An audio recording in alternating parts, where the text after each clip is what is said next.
Entonces en el Salmo 126, oración por la restauración, cántico gradual. Cuando Jehová hiciere volver la cautividad de Sión, seremos como los que sueñan. Entonces nuestra boca se llenará de risa y nuestras lenguas de alabanza. Entonces dirán entre las naciones: grandes cosas ha hecho Jehová con estos. Grandes cosas ha hecho Jehová con nosotros. Estaremos alegres. Haz volver nuestra cautividad, oh Jehová, como los arroyos del Negev.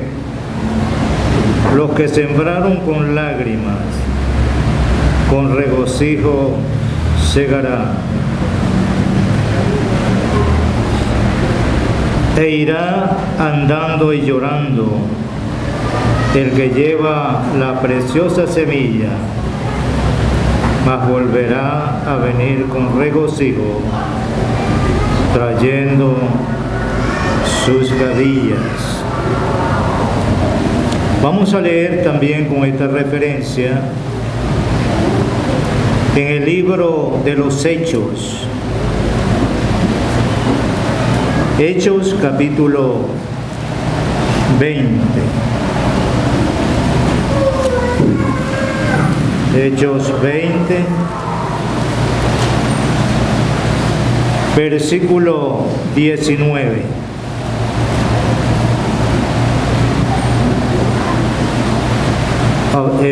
Palabras del apóstol Pablo a los ancianos de Éfeso allí en Mileto. Versículo 18 dice: cuando vinieron a él les dijo: vosotros sabéis cómo me he comportado entre vosotros todo el tiempo desde el primer día que entré en Asia, sirviendo al Señor con toda humildad y con muchas lágrimas y pruebas que me han sobrevenido por las acechanzas de los judíos. Versículo 31.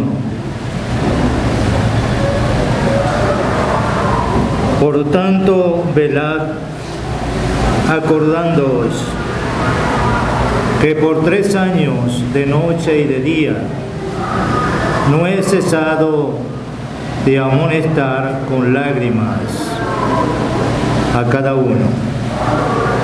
Ahora vamos a leer también en la segunda epístola a los Corintios,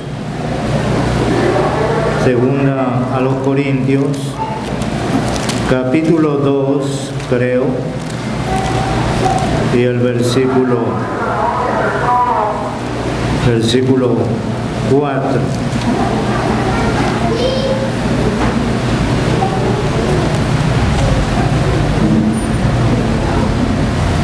Porque por la mucha tribulación y angustia del corazón os escribí con muchas lágrimas, no para que fueseis contristados, sino para que supieseis cuán grande es el amor que os tengo. Ahora vamos a leer también, perdonen que estoy leyendo bastante, en el Evangelio de Lucas,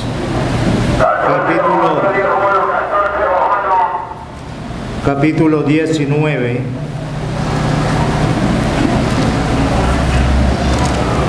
Lucas capítulo 19 y el versículo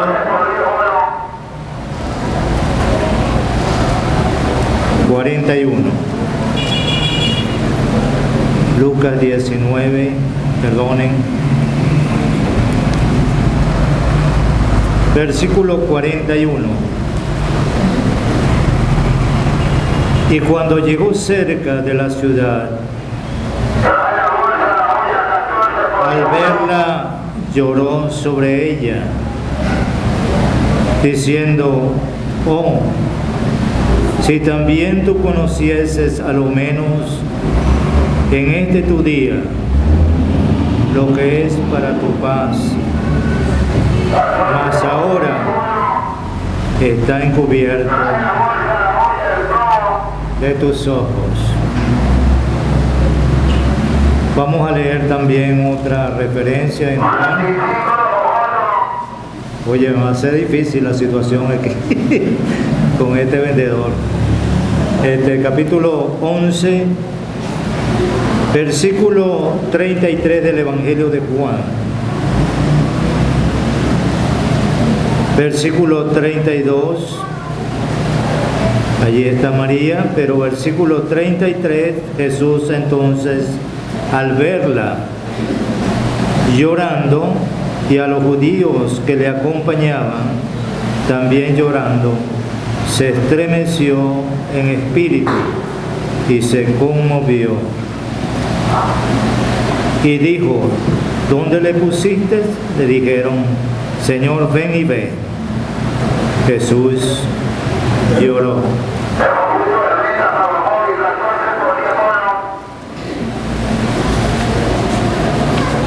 Bueno, un poco difícil administrar para mí, pues, lógicamente, teniendo una bulla como esta, pero vamos a procurar hacer lo posible.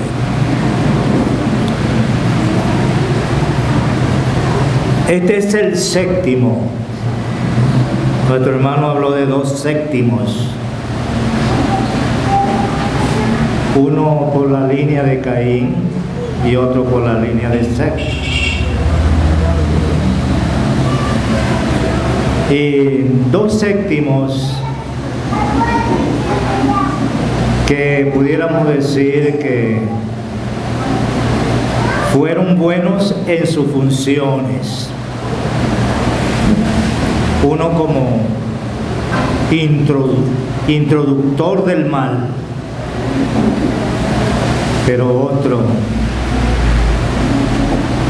un hombre que lo vemos como nuestro ejemplo, Enoc. Ya hemos oído de los 2 séptimos, pero aquí tenemos el séptimo salmo gradual. Como sabemos, son 15 los salmos graduales, y entonces ocupa el número 7. Siempre, como hemos oído también de nuestro hermano Rubén, el número 7 nos habla de perfección divina, y en este salmo uno puede notar que habrá para Israel una perfección divina. Este salmo también es una oración, y es una oración por la restauración futura de Israel. De manera que tenemos aquí una oración futurista. Para hacer oraciones como estas, hay que tener la seguridad que tenía el salmista. Este salmo empieza diciendo: cuando Jehová hiciere volver.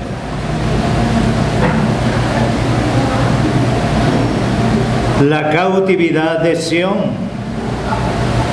Este hombre sabía que esa restauración iba a suceder cuando Jehová hiciere volver la cautividad de Sión. Son expresiones que nosotros vemos aquí que están relacionadas con el futuro, cuando Jehová hiciere volver. Pero luego el versículo sigue expresando: seremos como los que sueñan. Y entonces él está expresando cómo se van a sentir en ellos en ese futuro. Seremos como los que sueñan.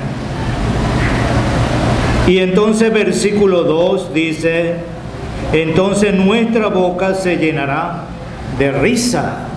Él está diciendo: nos reiremos. Y nuestra lengua de alabanza. De manera que habrá risa, pero también habrá alabanza. Qué futuro glorioso, ¿verdad? Espera a esta nación. Eso se va a cumplir. Pero es interesante que este salmo pudiéramos dividirlo primero en una narración de ese pensamiento futurista que ya hemos expresado. Allí está lo que ellos llegarán a sentir como los que sueñan. Es como despertar de un sueño malo, pero a una realidad gloriosa. Y luego entonces está aquí la alegría, y conjuntamente con la alegría la alabanza. Pero en segundo lugar, nosotros vemos una sorpresa, algo que va a suceder en ese futuro, una gran sorpresa. Dice: grandes cosas, esto lo van a decir las naciones, versículo 2, y nuestra lengua de alabanza. Entonces dirán entre las naciones: grandes cosas ha hecho Jehová con estos. Las naciones se van a impresionar, porque todas las naciones han ido contra Israel. Y el sueño de las naciones es raer por completo a esta nación de Israel. Pero hermanos, al final de todo, cuando lleguemos a la eternidad, solamente dos pueblos quedarán. Y esa es la iglesia de Dios y el pueblo terrenal de Dios, Israel. Solamente. No habrá un tercer pueblo, no habrá una tercera nación. Allí tenemos, aunque Apocalipsis habla que las naciones irán propiamente a, ¿cómo se llama?, a la ciudad celestial. Estarán como si fuera allí, o la ciudad, allí habrán naciones. Pero una cosa que pienso en relación a esto es que todas aquellas naciones van a componer ese Israel de Dios. Pero otra cosa que notamos aquí es: grandes cosas ha hecho Jehová con nosotros. Es la impresión personal que tendrán ellos. Grandes cosas ha hecho Jehová con nosotros, estaremos alegres. Qué alegría, ¿verdad?, será cuando esto suceda. Pero si nosotros aplicamos esto a nosotros aquí, Pudiéramos hablar o expresarnos de una manera futurista, ¿verdad? También. Y pudiéramos expresar las mismas palabras cuando Jehová hiciere volver la cautividad. Hoy nosotros vivimos en este mundo como cautivos. No tenemos la libertad completa, pero va a llegar el momento, hermanos, cuando esto, que es lo que nos mantiene aquí en esta tierra, será cambiado por un cuerpo incorruptible de gloria. Volaremos. Se acabaría en este sentido la cautividad. Pero cuando nosotros lleguemos a esto, será como despertar de un sueño muy malo. Como será con ello, seremos como los que sueñan. Y entonces veremos todo en perfección, conoceremos como fuimos conocidos. Será como los que sueñan. Pero entonces nuestra boca se llenará de risa y nuestra lengua de alabanza. Y aquí estaremos entonces, hermanos, de una manera perfecta en el gozo eterno del Señor. Y las naciones dirán: grandes cosas ha hecho Jehová con estos, grandes cosas ha hecho Jehová con nosotros, estaremos alegres. Una alegría eterna. Se acaba el llanto, se acaba el lloro, se acaba el gemir en esta tierra. Así lo dice Apocalipsis capítulo 20. Todo se acabará, las lágrimas el Señor las enjugará. Pero quisiera también, hermanos, considerar el otro punto. El otro punto que tenemos aquí es una consideración. Versículo 4. Aquí uno ve la oración que está haciendo el salmista. Haz volver nuestra cautividad, oh Jehová, como los arroyos del Negev.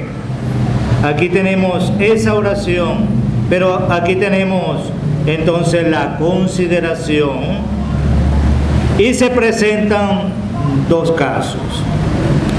Dos casos. Los que sembraron con lágrimas. Y luego, versículo 6, irá andando y llorando el que lleva la preciosa semilla. Dos casos, pienso. Pudiera ser, hermano, que aquí se trate propiamente de el pueblo de Israel. Pongamos que se trate de esto, pero es aplicativo, ¿verdad?, a nosotros también en este tiempo. Entonces, una consideración. Se presentan entonces los que sembraron. Y uno pudiera pensar en hombres, como el caso de Jeremías. Este hombre lloró. Dice aquí el versículo 18 del capítulo 8 de Jeremías: a causa de mi fuerte dolor. Qué profetas, ¿verdad? Cómo profetizaban y cómo a la vez sentían lo que estaban expresando. ¡Qué dolor! A causa de mi fuerte dolor, mi corazón desfallece en mí. Hermanos, aquellas profecías, él sabía, esto es con mi pueblo y esto es conmigo mismo. Él dice más abajo en el versículo 1 del capítulo 9: oh, si mi cabeza se hiciese aguas y mis ojos fuentes de lágrimas, para que llore día y noche los muertos de la hija de mi pueblo. ¡Qué profecía! Que llegaba hasta lo más recóndito del corazón de aquel profeta. Oh hermanos, aquí uno ve los que sembraron con lágrimas, pero uno puede notar también otro caso. Tenemos el caso de David. Leemos en el Salmo, creo que el Salmo número 6, si no estoy equivocado, y el versículo 6, creo que es el Salmo, pero uno ve llorando a ese hombre. Versículo 6, me he consumido a fuerza de mi gemir. Todas las noches inundo de llanto mi lecho, riego mi cama con lágrimas. Mis ojos están gastados de sufrir, se han envejecido a causa de todos mis angustiadores. Este es aquel hombre guerrero que peleó las batallas de Jehová. Él, como Nehemías, profetizando, pero ahora un hombre trabajando, luchando por el bien de su pueblo, en defensa de su Dios, en defensa de su Dios. Aquí está otro hombre llorando. Pero me gustaría, hermanos, citar también el caso de Nehemías. Uno ve Nehemías, nos dice en el capítulo 6 de su libro, él habla allí de capítulo 6, versículo, se me fue el versículo, pero capítulo 6, versículo 3. Y les envié a los enemigos que vemos aquí atrás de este versículo, diciendo, yo hago una gran obra. Yo hago una gran obra. Pero, ¿en qué base este hombre hizo esa gran obra? Nosotros tenemos que leer los versículos 2 y 3 del capítulo 1 para notar la base en la que este hombre hizo una gran obra. Dice versículo 2, habla de su hermano Ananí, uno de mis hermanos con algunos varones de Judá. Le pregunté por los judíos que habían escapado, que habían quedado de la cautividad, y por Jerusalén, y me dijeron, el remanente, los que quedaron de la cautividad, allí en la provincia están en gran mal y afrenta, y el muro de Jerusalén derribado, y sus puertas quemadas a fuego.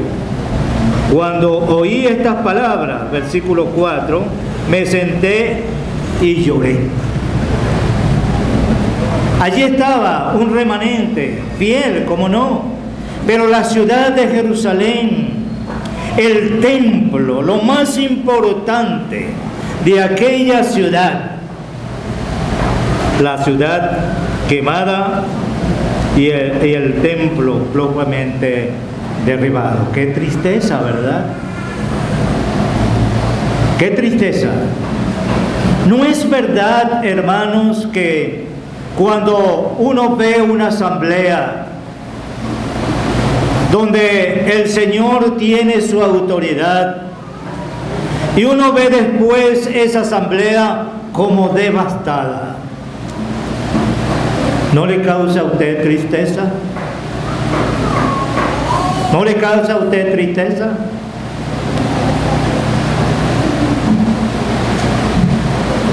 a mí me causa tristeza. Y yo sé que mis hermanos también les causa tristeza. Hemos leído allí en el libro de los Hechos, cuando el apóstol Pablo llama a los ancianos de Éfeso y él empieza a hablarles a ellos. Y es interesante cómo él empieza su diálogo con aquellos ancianos. Miren, hermanos, los ancianos son gente muy importante en una asamblea. El ejemplo de los ancianos es algo primordial en una asamblea. Cómo actúa el anciano. Pudieran actuar muchos de la asamblea. Óigame bien. Óigame bien. Pueden actuar muchos de los hermanos de la asamblea. No digamos todos, pero muchos. Es necesario establecer ejemplo, como hemos oído ya de Enoc. Es necesario. Ser ejemplo no es cosa fácil. Yo no estoy diciendo esto porque, oye, yo soy ejemplo, no. Yo debo procurarlo. Yo debo procurarlo. Yo no me estoy poniendo como ejemplo, pero debo procurarlo. Y entonces él les habla a los ancianos ahí de Éfeso, en este capítulo 20. Él les dice a ellos: vosotros sabéis. Ellos tenían el conocimiento de la conducta del apóstol Pablo. Vosotros sabéis cómo me he comportado entre vosotros todo el tiempo, desde el primer día que entré en Asia, sirviendo al Señor con toda humildad, con muchas lágrimas y pruebas que me han sobrevenido por las acechanzas de los judíos. Ellos lo sabían. Y él termina propiamente su conversación allí, en la playa, ¿cómo no? Al despedirse ellos, allí, versículo 36, cuando hubo dicho estas cosas, se puso de rodillas y oró. La playa es otro lugar. Oró con ellos. Entonces hubo gran llanto de todos, echándose al cuello de Pablo, le besaban, doliéndose en gran manera por las palabras que dijo de que no verían más su rostro, y le acompañaron al barco. Pero versículo 31, él les vuelve a decir que ellos se acordaran, ellos sabían.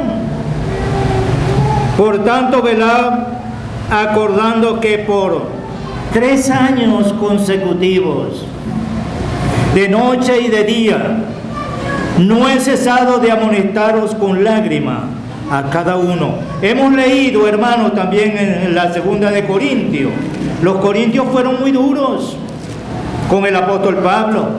Y hemos leído allí en segunda de Corintios capítulo 2, versículo 4, cómo el apóstol tuvo que llorar en Corinto.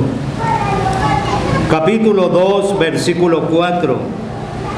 Porque por la mucha tribulación y angustia del corazón os escribí con muchas lágrimas, no para que fuesen contristados, sino para que supiesen cuán grande es el amor que tengo.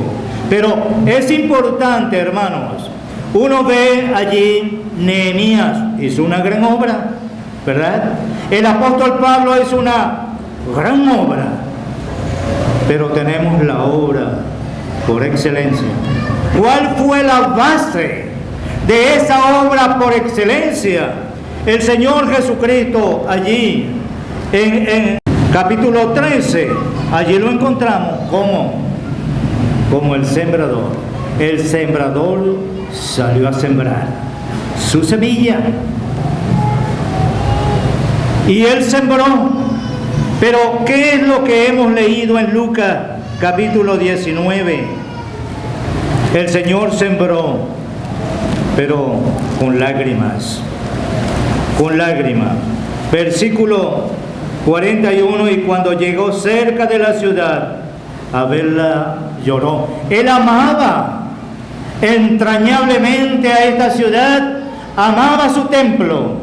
Él hizo un azote de cuerda a aquellos que estaban allí, que estaban comerciando en el templo, diciendo: oh, si también tú conocieras a lo menos en este tu día lo que es para tu paz, mas ahora está encubierto de tus ojos, encubierto de tus ojos, lo que le iba a sobrevenir, ¿verdad? Pero también hemos leído allí en Juan capítulo 11, donde el Señor está allí y Él ve a María llorando, y los judíos que le acompañaban igualmente llorando. Aquel corazón tierno se conmovió. ¿Qué corazón el de Él? Se conmovió. Y dice: Jesús lloró. Jesús lloró. Oh, hermanos, allí está la base propiamente de una gran obra. El Señor llorando. No sabemos, no dice la Escritura que en el Getsemaní el Señor lloró, pero dice que Él 3 veces en el Getsemaní oró. Y allí nos dice la palabra de Dios que su sudor era como grandes gotas de sangre que caían hasta la tierra. Grandes gotas de sangre que caían hasta la tierra. Uno pudiera mencionar, hermanos, a hombres que han hecho la obra del Señor en Venezuela.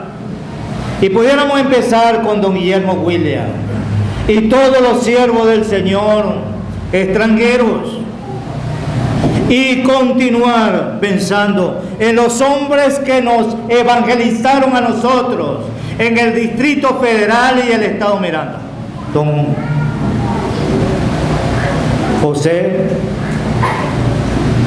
José Naranjo, don Hildebrando Gil.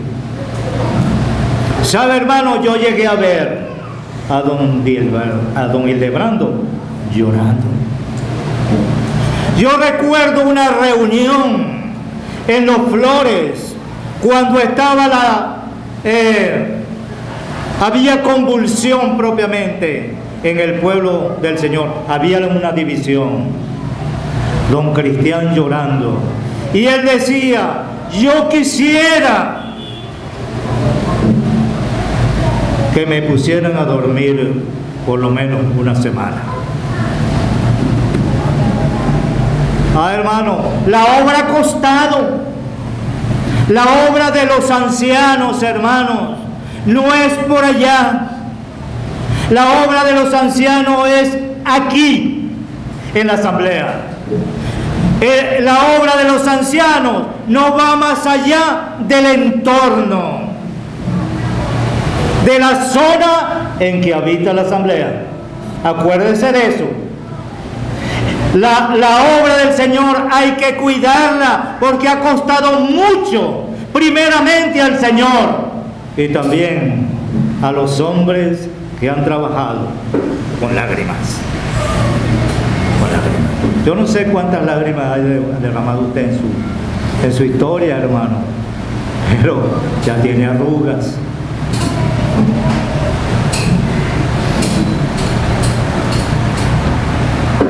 Oh, hermano, que el Señor nos ayude. No es fácil, sobre todo hacer obra pionera. Mire, yo no dejo de recordar a mi hermano que está allá en República Dominicana. Hay que orar por él. A él le ha tocado llorar. Pero hemos visto, oído de la partida de un querido hermano. Y su hermano John escribió, creo que fue John, ¿verdad? Escribió como parte de esa historia. Un hombre que tenía una energía maravillosa, una energía que la produjo en él, nada más y nada menos, pienso yo, el Espíritu de Dios. Porque nadie puede hacer lo que hacía Alan si no hubiese estado impulsado por Dios y por su palabra. Hermanos, que el Señor nos ayuda. ¿Cuántas lágrimas ha derramado esta familia? ¿Por causa de qué? Por causa de la obra. Mire, hermano, la obra hay que cuidarla. Ha costado mucho. A veces al que nada le cuesta, hagámoslo fiesta. Pero esta es una obra que ha costado mucho. Hermano, hay que cuidarla. Que el Señor nos ayude, pues, y Él prospere su santa y bendita palabra. Me quedó algo por decir, pero no tengo el tiempo. Ya me pasé 5 minutos. Que el Señor, pues, nos ayude y Él prospere su palabra. Amén.